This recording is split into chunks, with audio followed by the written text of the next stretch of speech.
What's going on, everybody? This is the Style here, and I'm being joined by the one and the only Shotgun Shannon O'Connell for an exclusive interview.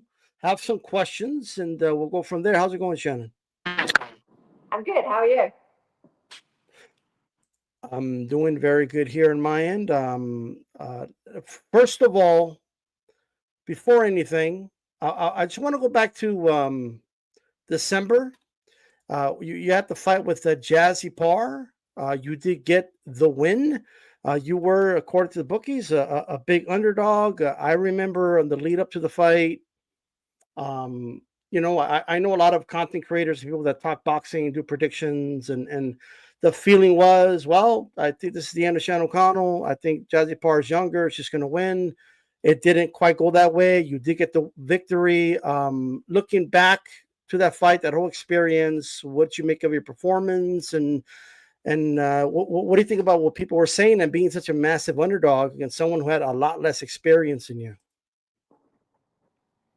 Um, well, I don't know. Like, I think the only people that had me as an underdog were people that don't know anything about boxing, and don't know anything about me. I I was literally, I think I was paying $6 something on the betting apps, and I think people made some big money. So I wasn't the underdog to everyone, but yeah, definitely. I guess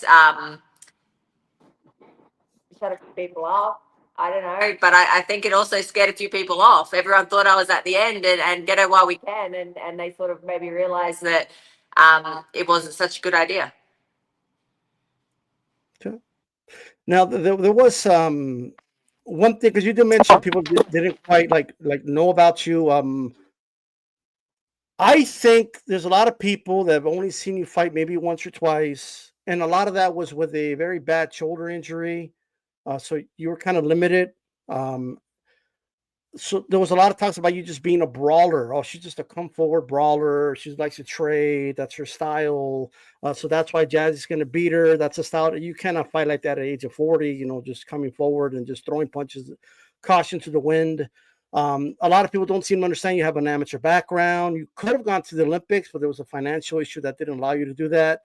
Um, so you're right. There's a lot of people that don't quite know a lot about your whole career. Do you think there's a lot of people that are judging you based off of maybe your last four fights or something?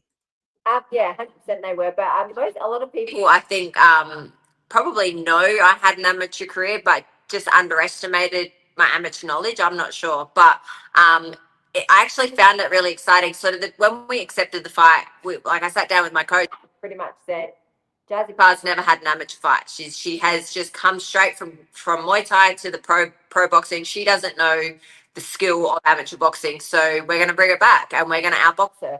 And our whole camp, it was actually really enjoyed bringing back the amateur skills that I had, that I even myself thought that I wasn't fast enough, and I'd sort of transitioned into a walk forward pro, that it was so enjoyable to bring it all back, and to realize that I'm still capable of outboxing people. Okay. Now, right now, for those that they're able to see that you got a whole studio, you got a whole setup there. Just really quick, I see you just opened the studio. What can you tell people about it, and how has that experience been so far? Yeah, it's been great. Like, it's not the first time I've done this. I used to have like an actual boxing gym. This time I'm sort of more wanting it to be like a PT studio style. So I don't even have a ring in here. But yeah, it's just more a space for my PT, something to keep. Like, I felt like I was working at a really big public gym, and I just felt like I was losing my identity. I was shotgun when I went there. So it's really good to I guess, have my own space again. That's something that I created, and it's mine when I walk in here. Okay. Now you finished with such a high, um, being counted out. You get a big upset win, and it seems that there's a lot of momentum riding. There's a lot of that the promotion outfit could take advantage of. and for whatever reason a fight has not materialized, it's not due to lack of you not wanting to fight. You've been trying to fight. I've had Glenn Jennings on. He's expressed frustration with trying to get fights. He offered fights to girls in the top 5 in the IBF. What can you tell us about that, about trying to get a fight? Well, I mean, I know that we reached out to Metcalf, obviously through DeBella when she was with him, and there was just a lot of back and forth. We thought that we had the fight done, like a done deal, and then all of a sudden it just didn't happen. And then I found out that she didn't even know about it. That sort of felt. I've just sort of been every day, like hoping, praying that something comes up, and it hasn't so far. I felt like I was on a crazy good, like it would have been a great momentum to keep going. Now I've been 6 months out the ring again. So I did continue my training right up until I opened this place like 6 weeks ago. Um, I was still training, like I might get the call tomorrow and something might come up. And then I ended up opening this place. I barely put a pair of gloves on in the last couple of weeks, but I am starting training. Well, last week I did a few sessions. This week I'm actually training properly. So, hoping to have a fight being announced for early August. But it is just a keep busy, trying to get, just trying to stay here, stay active, and hopefully something big comes up. MVP are signing all these girls, and it's sort of, to start with, it was like heartbreaking because I thought, they basically signed my whole division. I'm never going to get one of these big fights now, but I have gone back and forth a couple of times with Amanda, and I'm hoping to possibly just stay active, stay hopeful, and get one of these shots. I'd love to fight the winner of Shanika and Metcalf. I've already beat Shanika when I was, again, the underdog. I was never meant to beat her, and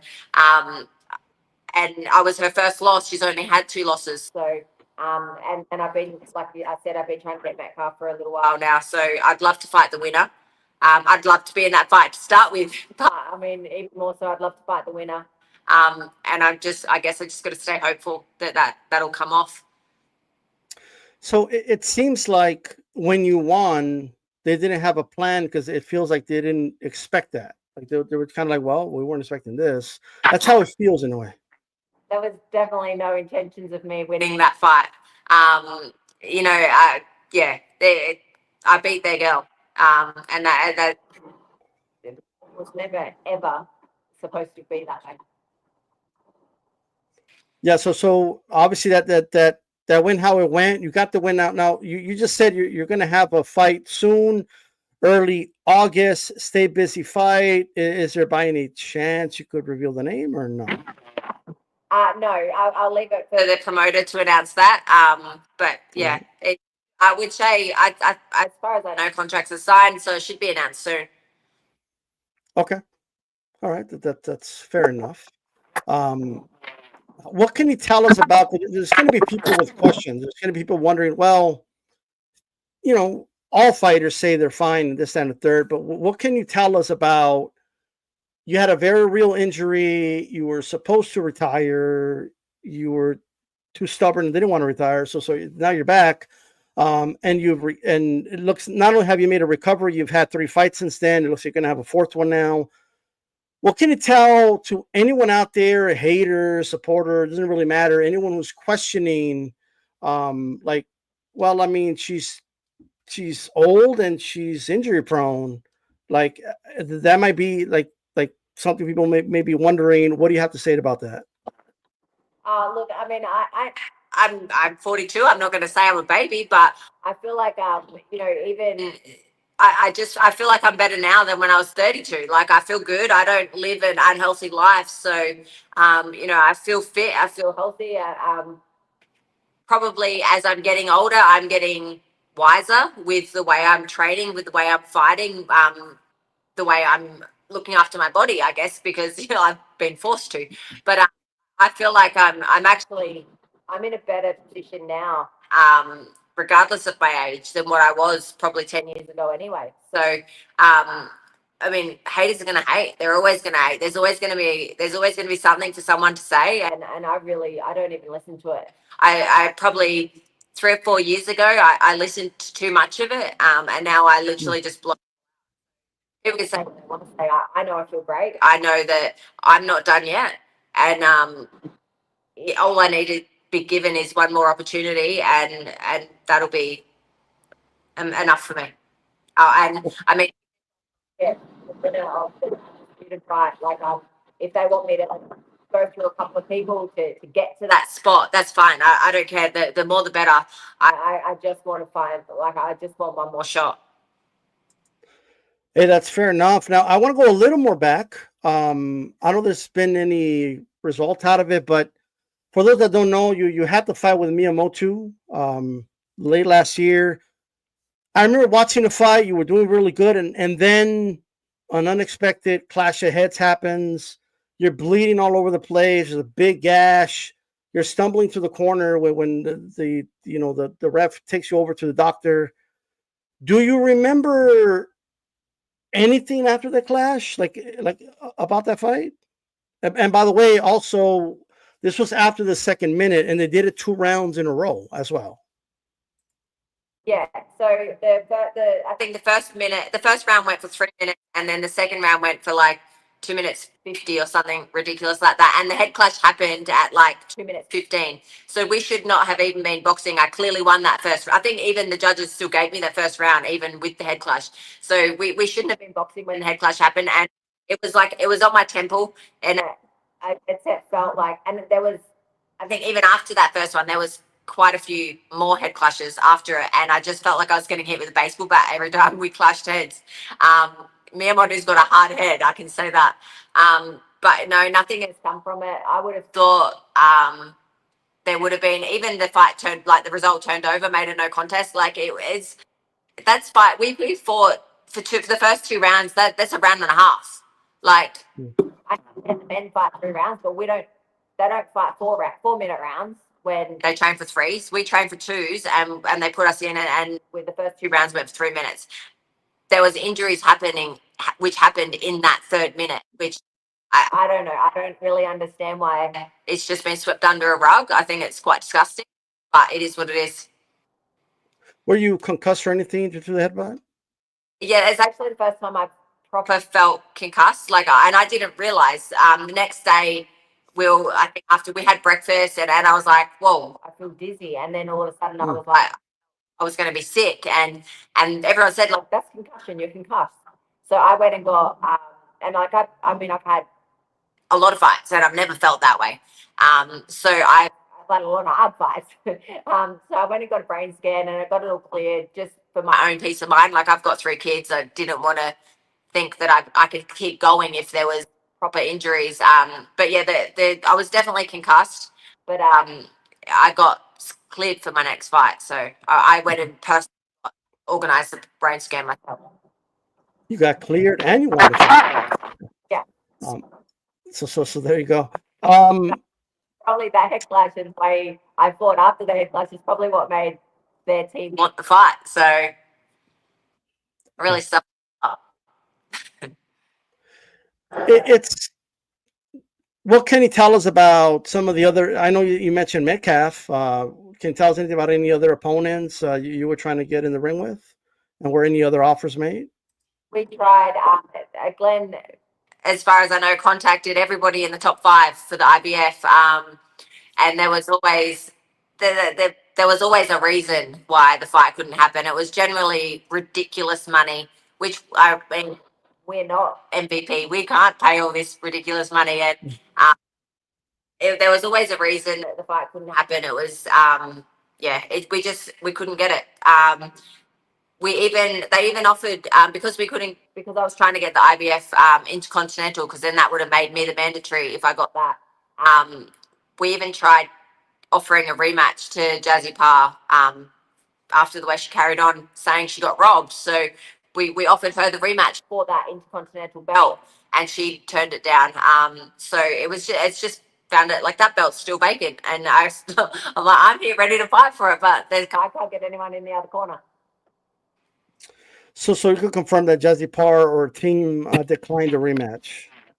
Yeah, yeah. Look, I mean, her as a her team make those decisions, and they didn't want to fight, which I think is quite smart. Okay.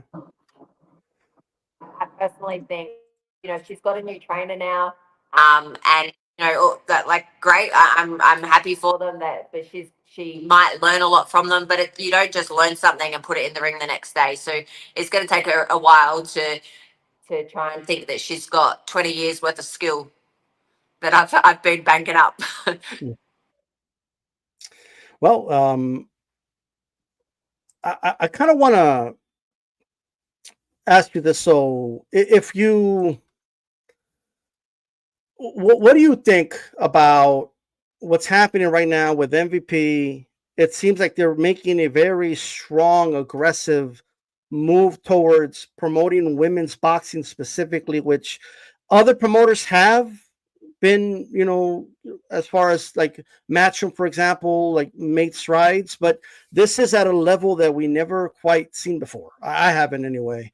What's your thoughts on that? And given that you've been in boxing for so long and you were part of an era where women weren't really getting their flowers and weren't, getting the praise and the money, and is a part of you kind of like, of course, I'm not saying you're going to be hating, but a part of it is kind of like, man, why couldn't they be around? Why couldn't this start 6, 7 years ago? Yeah, of course. But I mean, I'm really happy it's happening. Yes, it sucks that it didn't happen when I was in my prime. But I think great that it's happening. I remember even hearing about it like 6, 7 years ago, and people talking about it. Probably even Amanda talking about it. We're going to do this, we're going to do that, and I'm like, oh yeah, it's not going to happen. This is women's boxing. We're staying where we are. Now it's finally happening. So I think it's amazing. Yes, it sucks that I'm not part of it, but hopefully I can get my way in there somehow, and even just get one fight on a big card. Just myself, just I think that it would be amazing to even end my career on that, or towards the end of my career. Obviously, if I had a big fight like that and winning it, I'm not going to just go there and that's it, I'm done. But it would be amazing to have something like that before my career ends. It's huge. I mean, I'm sure even Amanda sort of mentioned to me like she's the same with her sister. Cindy's a year older than me, and I guess she sort of she was at the top, but she missed out on all what they're doing now. So I guess they all sort of understand, but I think it's amazing that it's happening. I think it's like this card that they've got coming up is crazy. It's there's not a bad. Even they had a big card on the weekend, and all the highlights that I saw online, like it looked like it's great what they're doing. I love it.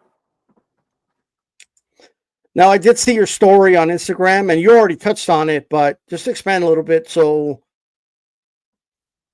Metcalf versus Sugar Neeks, they're going to be fighting. They made it for undisputed. The other two belts got vacant, and they're going to just put them on the line. That's just that's the money that MVP has to make that happen. So, but you did mention you would love the winner. You already have a win over Sugar Neeks, and Metcalf is a fight you've been wanting. So, I mean,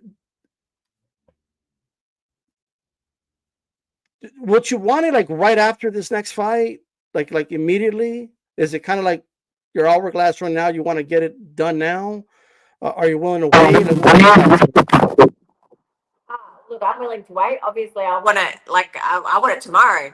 I'm willing to wait. The sooner the better. But um, like if I can get that shot, I'm not going to be the one sitting here making demands of when it's going to be. Like I just if I can keep that hope alive that I'll get that shot at the undisputed.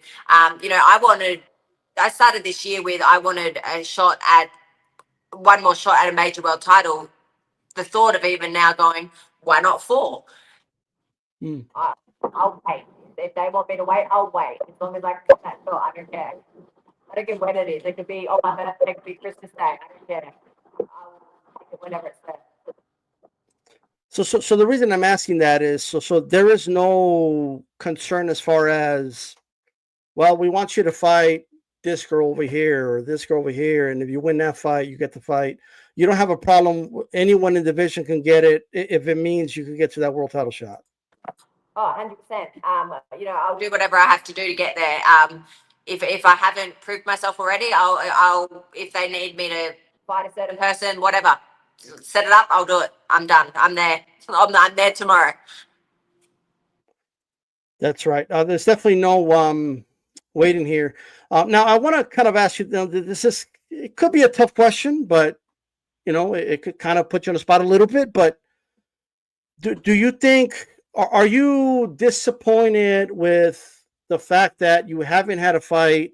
I mean, obviously you're disappointed you haven't had a fight, but are you disappointed that there hasn't been a major push by a major outfit like No Limit to get you a fight on one of their cards? Yeah, I'm disappointed by it. I think, but I mean, it is what it is. I don't understand fully why. I think that I am probably Australia's major draw card in the way of names. So I'm not sure why the push. Like even the point of putting Jazzy on that last card, that interview, like she was offered to fight for me. She turned it down, and I still put her on. I think that wasn't cool, but it is what it is. I mean, I'm not a no limit fighter, so I'm not signed with them. I guess I'm a free agent. I can fight on any cards, and just no one has really wanted to push and get behind me to make that happen yet. And I'm still hopeful that it'll happen. Okay. Now, there's and two more questions, and we'll get you out of here. I know you got a busy day. As far as you've been getting called out a lot. So Dargan called you out. This is out in like she did it at a press conference, and then it was like, never mind. All of a sudden, they're not interested in that. Jazzy Parr calls you out, and then they don't get the fight done. While you're not a no limit fighter on paper, your fights have been on no limit, and they seem to use your name to try to do call outs or whatnot. I mean, that has to be a little frustrating, right? Yeah, it is. I mean, yes, I'm not signed to No Limit Fighter, but I am with Glenn Jennings, who is part of No Limit. So I guess, they do. These girls, like Dargan called my name out. She called me out. I was in Bali on holiday like a year ago, and I kept getting these messages like, I haven't just called you out. What? That was a year ago, and the fight still hasn't happened. So she's got a new manager. That so I don't know what the delay is. There's been that. There's been Jazzy screamed and kicked for a rematch. I don't see the point in these fights other than unless it was forced. They were both possibilities to be for that IBF intercontinental. Would have then elevated the winner to become mandatory. So that were the reasons that I even considered the rematch, or like the fight with Dargan. Okay, it'd be a great fight, but that was the reason I even considered a rematch with Jazzy Parr. Like I've already beat her. There's no point in just doing it again. So I personally don't understand how you can be offered a world title eliminator and turn it down. Like where I've sort of come out and said spoiled brat, because like those opportunities, they don't just come knocking every couple of weeks. Like take them when you get them, and that's where I've always been at, and that's why I've got losses on my record. That's why I've been seaside so many times. I've traveled because when those opportunities come up, you take them. If you're a fighter, you take them, especially a female. So I guess because for me, it seems like they call you out, they call your name, and if you dare say something like, "Hey, keep my name out of your mouth," if you're not really going to fight me, and then people make you out to be the bad guy, right? Like now Shannon O'Connell, like here she goes again. Like I don't know, like it just seems convenient, but that's my perspective. Yeah, it's frustrating, but yeah, I mean, yeah, it is what it is. Like they saying my name, but like some of these girls don't want to spar me, let alone fight me. It's crazy. So one more question, and this is it's still an O'Connell, but it's your son. I see he has a fight. He's going to be fighting soon. What can you say about the fight, and what you make of his professional debut? It's Cooper fighting this weekend coming. So what's today, Monday? So yeah, this weekend. It's just a keep him active. You know, it's not of the even the caliber of his debut. But we've got to keep him in the ring. It's been a nightmare trying to get him an opponent. It's been a nightmare. He's not signed to a promoter, so it's been a nightmare trying to get any kind of funding or behind it. Like we're actually paying for this fight ourselves just to get him another fight, and it's crazy. Like I can't even believe like this kid is such a talent. Like I personally, I think he's like your perfect combination of like your Kirk Stevenson and Monte. He's got such good ring craft but he loves to punch. He's got a good punch selection as well. Like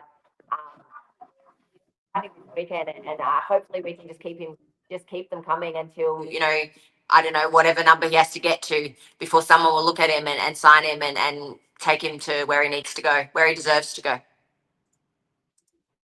Well, look, if he keeps winning, he's going to get to where he needs to go.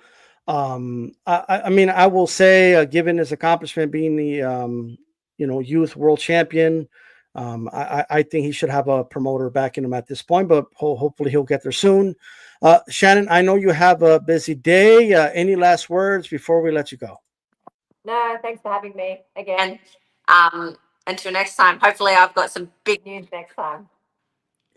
For sure, for sure. You have a good one, Shannon. Thank you. See ya. Latest.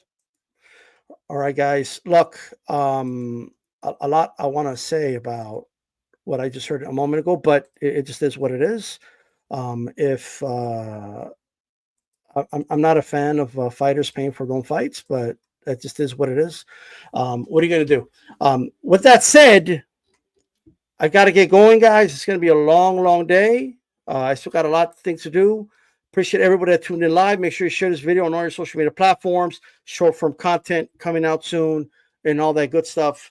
A lot to say, but I appreciate everybody that tuned in. Shout out to LT, Remy, all that good stuff. I'm out of here. Peace.